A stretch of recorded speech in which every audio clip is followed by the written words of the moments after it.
And behind that is also the mindset of why you're actually doing what you're doing, you can't just go to the gym for the sake of going. Yeah.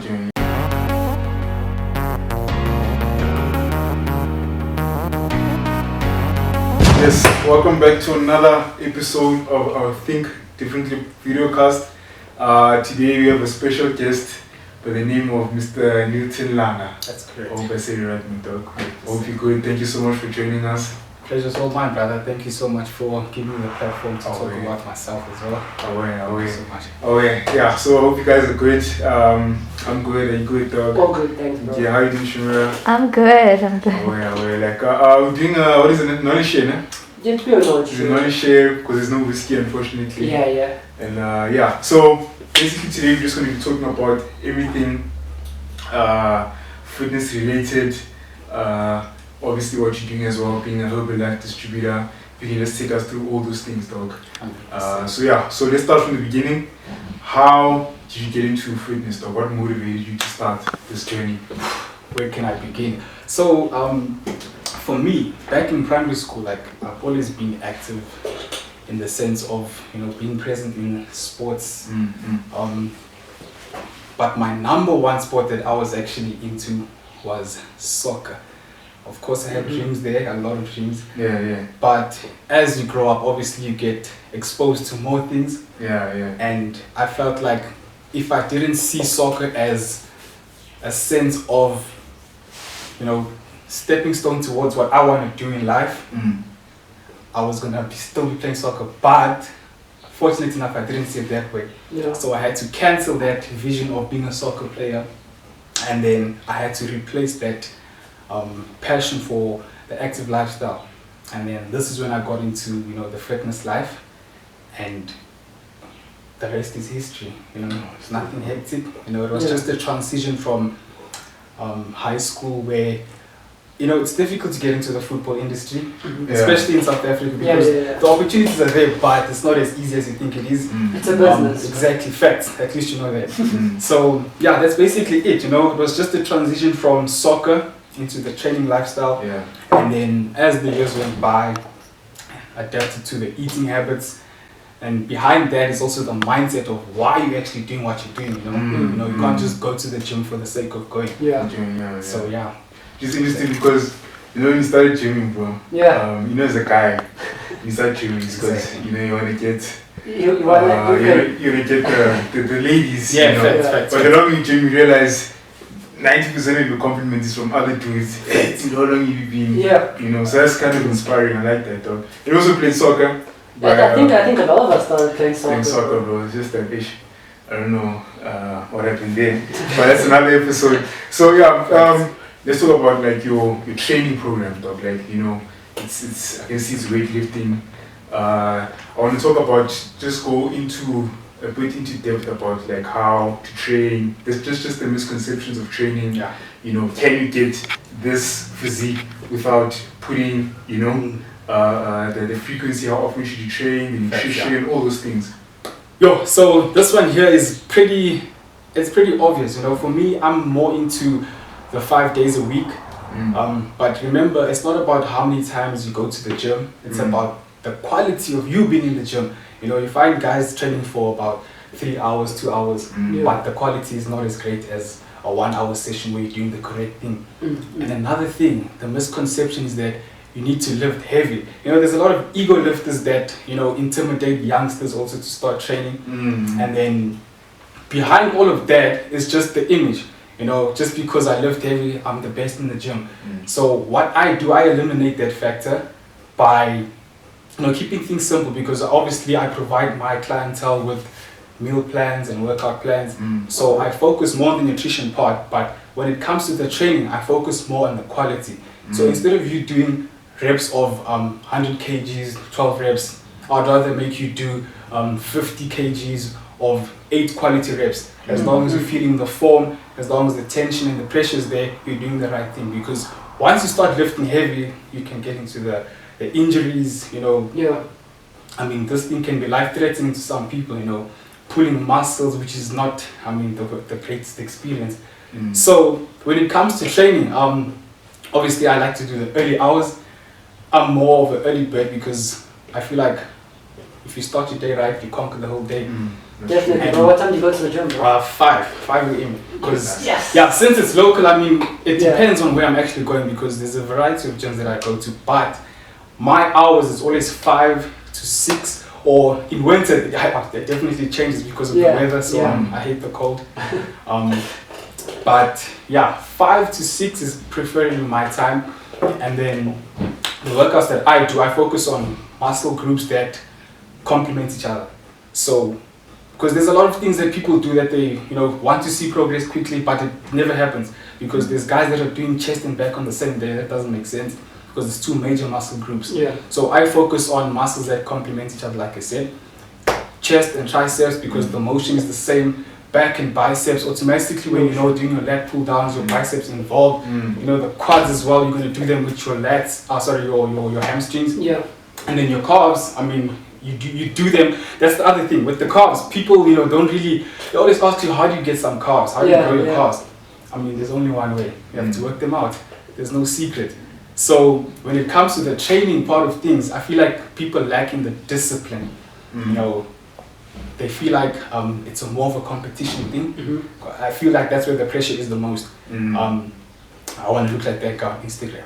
Yeah. How do I do that? Forgetting why they're actually going to the gym. Yeah. Now, for example, let's say if this guy has to end his career, now you don't have a reason to go to gym. So use it as a motivation, yes, but end of the day, don't place your whole hope on that person. Take advice, I mean, follow the steps as well. But ultimately, it's what you're going to the gym for. So when it comes to service with regards to my clients, the first thing I ask them before I offer them products or meal plans or whatever it is, why are you joining the gym? Why are you going to the, why do you want to use Herbal Life and things like that? And that's where they stutter, They don't know why. They just want to use it because it's a trend. Yeah, and that's where you don't last. I feel like once you get the idea of why you're doing it, that's when the purpose will, fulfill itself. Yeah. Because especially when it's time to give up, people give up very easily. So when you get the seasonal gymmers, facts. Seasonal gym, those are the ones they forget why they're doing that. But if you have a serious why, obviously you'll reflect back to why am I actually doing this? Is it personal reasons? Is it for the sake of me feeling confident and stuff like that? So that's me. I always have a why. Why do I want to train?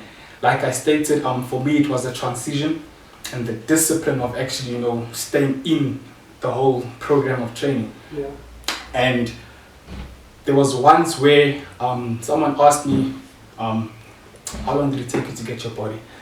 To be honest, I can't really give a specific time, but there is no time frame. It all depends on the quality and obviously what you also consume. Very important because I live what do you eat, bro? Like same thing as you, bro. No ways. Same thing as you, bro. So I'll tell you, right, when I bulk, I'm a dirty bulk. Yeah. I don't believe, so not I don't believe, it's just that I don't want to take time to go through the vegetables, the eating the same meal the whole time. That's just me, right? I prefer, I know I can bulk if I dirty bulk, but I know it requires more time on my stomach as well. And on the rest of my body, because otherwise it's going to look odd. 100%. I'm so sorry, Shimon. It's such a pro episode. It's like a pro I know. episode. Like should I bulk too? There's such a pro. I just put daily bulk and I'm like, So, like you just said now, you're the same as us. So do you dirty bulk or do you actually have like a full plan that you need to follow? Okay, so for the average human, normal food is normal food, like your daily rice, chicken, things like that. And just to inform the viewers as well, dirty bulking is eating junk food. Yeah, basically, like if you had a good workout and you're gonna have supper now, you're gonna eat about like 3 McDonald's burgers. That's basically it. That's technically what it is. Yeah. It is what it is, just like that. Which most people are already dirty bulking. And they don't know they do that. So when they're telling themselves I'm gaining weight, it's not because of the workouts, it's the food that you eat.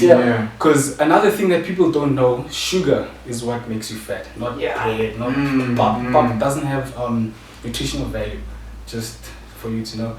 And then pop does not have nutritional value. It doesn't. For the fact that I haven't studied, okay, this is not professional advice, but I've looked at what values it has according to the nutritional on the package. But really doesn't have much. It's just carbs on its own. People call it a starch or carbs, whatever it is. But for me, there's no value with regards to what it provides to the body. It just makes you satisfied in terms of your hunger. And that's basically pop. But in the sense of dirty bulking, that's where I got it wrong. Because I lacked knowledge. I started training on my own after the soccer life. Zaki's gym, that's where I started. And then I transitioned also to what's this gym? Planet Fitness. I went to Planet Fitness before. The one by Jananda. Yes, that's the one. So I was like doing every muscle group in one day. The next day I'm feeling fatigued. And now you're not keeping up with consistency. So I started to follow up on these celebrity trainers from the UK, very good trainers. But the question was, why am I not getting the same results? Everyone gets that point. I'm using the same product, I'm using the same training style, but I'm not getting results. And they forget that another thing is genetics as well. You need to understand that some are born with it, some are born without. So that's the knowledge that some people also lack. And my advice is that when you lack something, give it attention. I was about to say that, bro. Because it's easy. You gotta focus on it. Exactly. So with me, I know my weak spots. I expose them. First of all, you need to expose what you're lacking, because you find guys. What do you mean by expose, bro? When it comes to exposing yourself, like I stated, people wear a lot of jackets and cover the pants with tracksuit pants. What I do, or what I did before actually, started getting serious about this lifestyle. I used to take off my jersey and see what is going on, because it's deceiving when you're wearing a jersey. It looks pumped up, the legs so I used to take that off and see, okay, what's missing, and like that you educate yourself, because you find that people go to the gym, do chest, do arms, that's it. But legs, what's happening? Because you're wearing tracksuit pants. The day you wear shorts, that's exposing yourself. You're gonna be like, damn, like what's going on? I need to do my carbs. Exactly, I need to do my carbs. That's the only way you can actually, start working towards it, because you blind yourself by, telling yourself, I'm looking good, because the experience at gym is not the same at home. Take your shirt off at home. It's different. Exactly. Oh, that's so fucking true, bro. You see, it's so fucking like under the gym, I come with like 3 songs. That's how it is. So I feel like when guys educate themselves in the sense of, don't feel intimidated though, because you're at the gym to work. No one's perfect. That's why we're at the gym, to work. So I can't judge you, why is your arm so small and things like that. So guys feel intimidated when it's time to take off, but you're educating yourself behind that, what's going on underneath. So that's how I grew up. So till today I'm not afraid of exposing my body, because I still need to improve.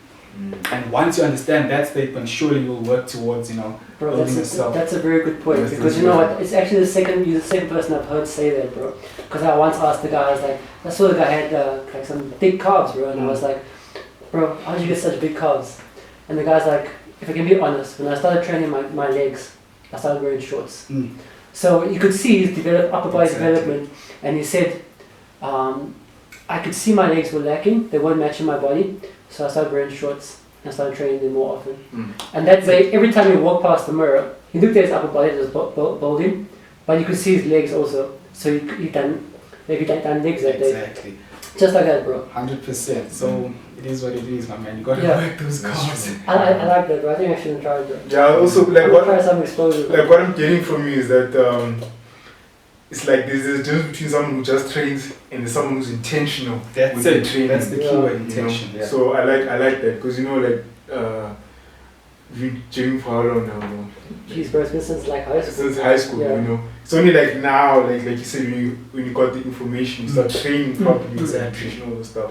Before we move on, dog, I wanted to find out when it comes to like performance enhancers, like steroids and supplements. What is your opinion on those things?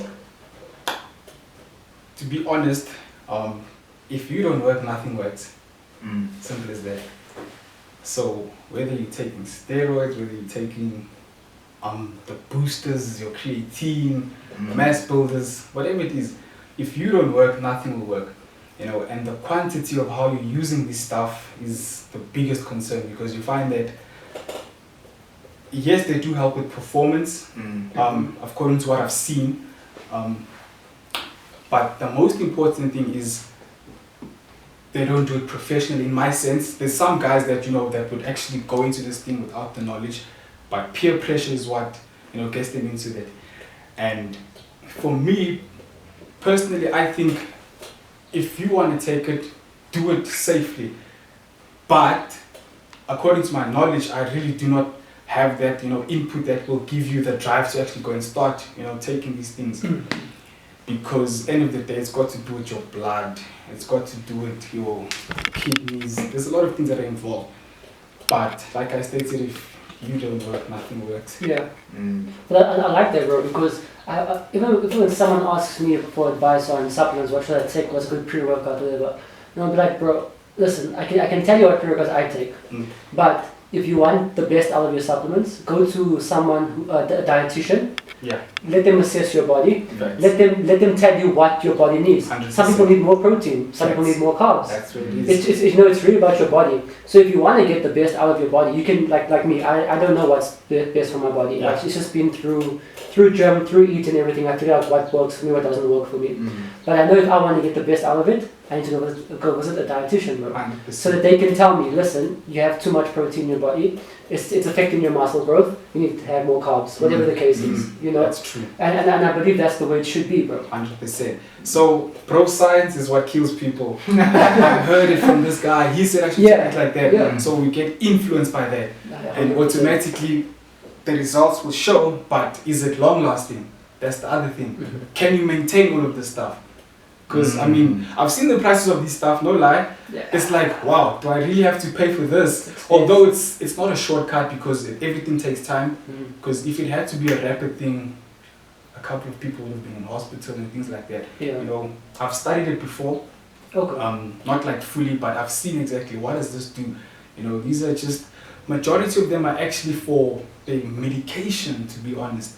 Most of these stuff are for patients, having these major chronic diseases. Yeah. And that helps those patients to actually, build up to be like us, average human beings. Yeah. So it's true, can you imagine an average human being using that thing for a person that's like, that really needs it? So that's a great enhancement.